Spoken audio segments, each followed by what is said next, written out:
ইউরোপের চাকরিজীবীদের জন্য এক দুঃসংবাদ। গত 5 বছরে আপনার বেতন কি বেড়েছে? হয়তো কাগজে কলমে বেড়েছে, কিন্তু বাস্তবে আপনার কেনার ক্ষমতা কমে গেছে। সাম্প্রতিক তথ্য বলছে, ইউরোজোনে গত 5 বছরে প্রকৃত মজুরি কমেছে 3%। কিন্তু কেন এমনটা হলো, আর কোন দেশের মানুষ সবচেয়ে বেশি ক্ষতিগ্রস্ত?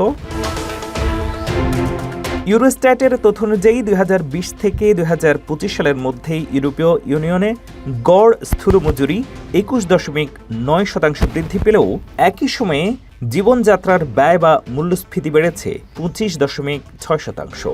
ফলে গড়ে সবার ক্রয় ক্ষমতা 3% কমেছে। 30টি দেশের মধ্যে 12টি দেশেই বেতন মূল্যস্ফীতির সাথে পাল্লা দিতে পারেনি।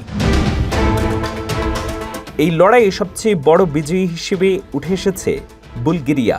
দেশটিতে গত 5 বছরে প্রকৃত মজুরি বেড়েছে 37.4%।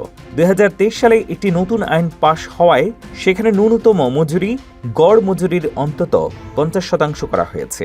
এছাড়া সার্বিয়া, ক্রোয়েশিয়া এবং লিথুয়ানিয়ায় বেতন বেড়েছে 20%-এর বেশি। অন্যদিকে সবচেয়ে বেশি ক্ষতিগ্রস্ত হয়েছে ইউরোপের বড় অর্থনৈতিক শক্তিগুলো। এই তালিকার শীর্ষে আছে ইতালি, যেখানে মানুষের প্রকৃত ক্রয় ক্ষমতা কমেছে 9.2%। স্পেনে কমেছে 5.9%, আর জার্মানি ও ফ্রান্সে কমেছে প্রায় 3%-এর বেশি। অর্থনীতিবিদরা একে বলছেন ক্যাচ আপ ইফেক্ট। বুলগেরিয়া বা রোমানিয়ার মতো দেশগুলোতে বেতন আগে খুব কম ছিল, তাই সেখানে দ্রুত বেতন বাড়ানো সম্ভব হয়েছে।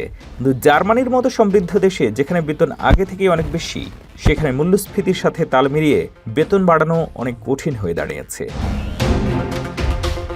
2025 সালের হিসেবে ইউরোপে সবচেয়ে বেশি বেতন দেওয়া হয় লুক্সেমবার্গে, ঘন্টায় প্রায় 50 ইউরো, এবং সবচেয়ে কম বুলগেরিয়ায়, ঘন্টায় মাত্র 10.5 ইউরো। অর্থাৎ বৈষম্য কমলেও পশ্চিম এবং পূর্ব ইউরোপের মধ্যে এখনও এক বিশাল ফারাক রয়ে গেছে।